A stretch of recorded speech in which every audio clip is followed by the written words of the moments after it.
Good morning. Pastor Dallas here with today's Real Talk from the Heart.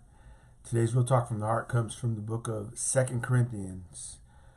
2 Corinthians chapter 12, verses 7 through 10. This is the word of the Lord. Paul says, "And lest I should be exalted," right? Lest I should be puffed up, lest I should be full of myself. He says, "Above measure by the abundance of the revelations, a thorn in the flesh was given to me, a messenger of Satan to buffet me, to harass me, to trouble me." And then he mentions it again, lest I be exalted above measure, right? Lest I be puffed up, full of myself. Paul says, "Concerning this thing, I pleaded with the Lord 3 times that it might depart from me." Right? The harassing, the buffeting, right? The discomfort, the uneasiness. Paul wanted it to go away, and he pleaded with the Lord 3 times. He says, "And he said to me," this is the Lord's divine response to the Apostle Paul, "My grace is sufficient for you, for my strength is made perfect in weakness." Paul, I'm not going to take it away. I'm not going to remove this thing in your life that is keeping you coming to me. "Therefore, most gladly," Paul says, "I rather boast in my infirmities." Another translation says, "I rather boast in my weaknesses, that," right, "for the purpose, the power of Christ may rest upon me," Paul says. "Therefore, I take pleasure in infirmities." That's a weird saying. I take pleasure in my weaknesses? I mean, think about that, what Paul's saying. I take pleasure in my weaknesses, in my reproaches, in needs and persecutions and distresses. And then he says, why? For Christ's sake, right? For the name of Christ. Because when I am weak, Paul says, because when I am weak, then he is strong. You know, a lot of times we hear phrases like, he or she is a spiritual giant, right? Oh, he's a mighty man of God.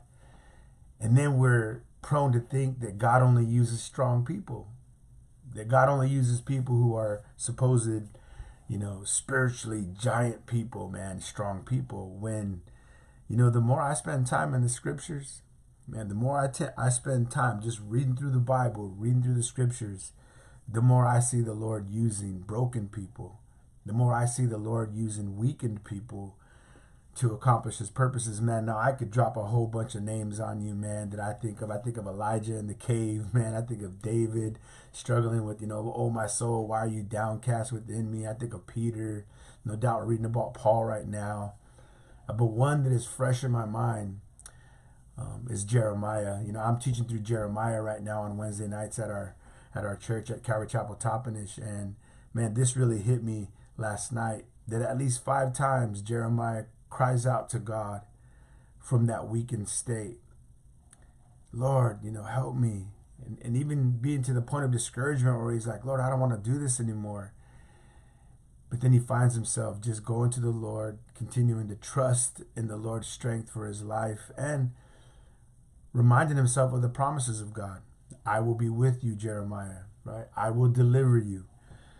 And I hope that you and I will lay hold of that today, that he has promised his presence, that he has promised to be with us. When I read in 1 Corinthians chapter 1, verses 26 and 27, Paul says to the church in Corinth, right, "You see your calling, brethren." And then he lists 2 things there that really stuck out to me. He says, "Not many mighty," and he says, "God has chosen the weak things of the world." Not many mighty and the weak things of the world. Again, man, if we are not careful, we think that God only uses the mighty and God only uses the strong. But time and again, we see in the Bible, man, where God uses broken people, weakened people. Why? Why? Because in Corinthians it says, so that he may get all the glory. He says he don't want no flesh glorying in his presence. And Paul right here says twice, lest I should be exalted, lest I should be glorified, lest I should be lifted up. God allowed this messenger of Satan to buffet him, to harass him. And so Paul came to the place where, you know what? It's good for me to be weak.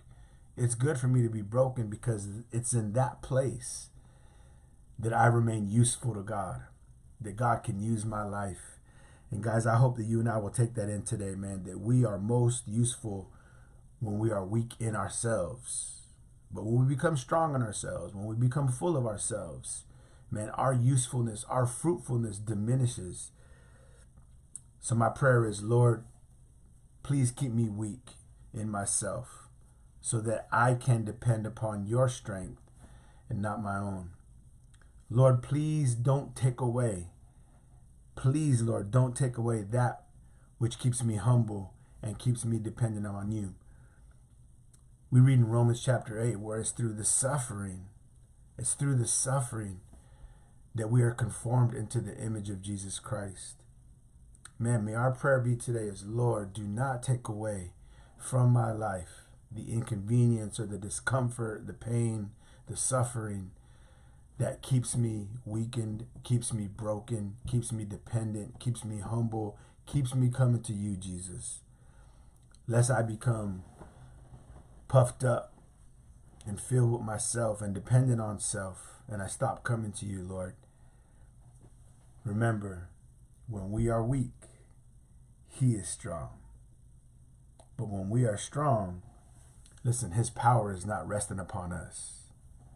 And we're doing things in the energy of our own flesh, our own willpower. His grace is sufficient. Whatever you're going through right now, whatever you're going through, I want to remind you that his grace is sufficient.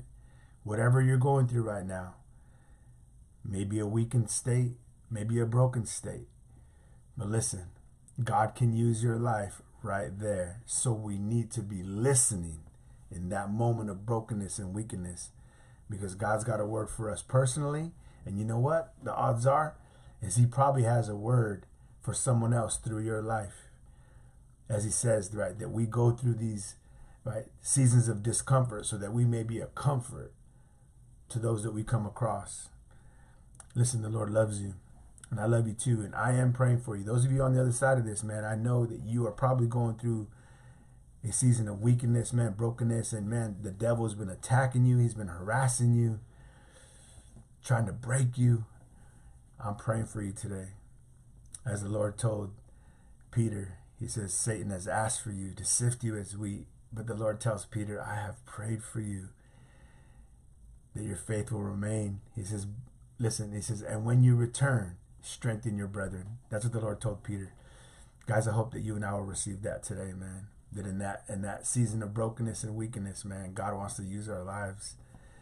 Don't think that he only uses the strong. Man, God uses the weak. The Lord loves you guys, man. Praying for you. Thank you for tapping in for some real talk from the heart. Man, I hope you'll catch the next video. Man, God bless y'all.